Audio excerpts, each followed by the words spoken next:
জান শুনো না, রোজাতে তুমি কি করবা জানো? ইফতারের পরে তুমি আমার সাথে 2 ঘন্টা ভিডিও কলে লাইনে থাকবা, বুঝছো? কেন ইফতারের পর কেন লাইনে থাকবো?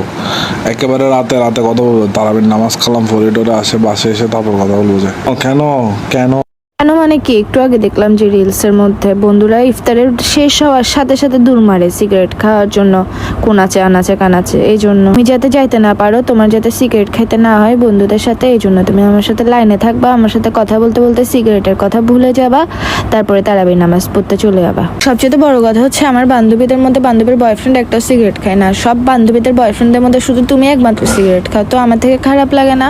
তোমার বান্ধবীর বয়ফ্রেন্ড এগুলো হচ্ছে চিকেন চিকেন বুঝো নাই, মাম্মি ড্যাডি, এই জন্য খাইতে এগুলো খাইতে পারবো না, বুঝছো নাই? এগুলো আমাদের মতো চিলক্স না।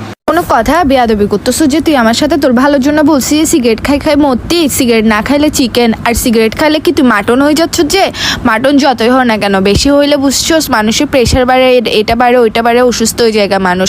ফাইসলাম কেন করস? ভালোর জন্য বলছি, ভালো এনে রাখবি বেয়াদব কোথাকার। তোকে আমি কি সুন্দর করে আদর করে বললাম যে সে ইফতারের পরে তুই আমার সাথে 2 ঘন্টা লাইনে থাকবি। আমি কোনো কথা বললে আমার কোনো কথার দাম তুমি দাও না, যে ফালতু কোথাকার। তোমাকে আমি যতবার বলি এটা করিও না ওটা করিও না, ওইটা আরো বেশি করে করো তুমি আমার সাথে। আমি এখন সিগারেট না খাওয়ার জন্যই তো বললাম, এখানে কি আমার কোনো লাভ ক্ষতি আছে? স্বাস্থ্য ভালো থাকলে তো তোমার না ভালো থাকবে। যে আফসার আমার সাথে ফোনদামি করা ছাড়া আর কোনো কাজ থাকে না তোমার, এত আদর করে বললেও কোনো কাজ হয় না। এই জন্যই তো তোর সাথে আমি ঝগড়া করি ফালতু কোথাকার। একদম সিগারেট খাইতে যা না, ব্রেকআপ করে দিব যে আবার।